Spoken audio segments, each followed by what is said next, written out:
অবশেষে কিন্তু ঢ্যাপটা আমরা পাইয়েই গেছি। শাপলা ফুলের আশায় আমরা তুলিনি, এই ঢ্যাপটা নেওয়ার জন্যই মূলত এত কষ্ট করা। তাই যে শেষমেশ পাওয়া গেছে, কিন্তু আরও ঢ্যাপ হয়েছে, কিন্তু সেটা আনা যাচ্ছে না। এইটা তো বহুত কষ্টে আমার ননদিনী বেড়োই এডেরে আনিছে। আমরা দুইজনে মিলে এখন ছিটতেছি। কি কি খাওয়া যায় ঢ্যাপ?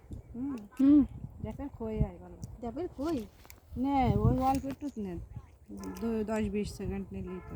হ্যাঁ ভাঙো ভাঙো, এর মধ্যে কি আছে দেখো না। আমরা আনিছি অবশেষে। ভাঙো, এই যে এই যে এই যে এই যে না, এখনো বতি হয়নি তো। আমার কাছে একটু দাও, তুমি একটু খাও। খাও। খাওয়া যায়? হ্যাঁ। ও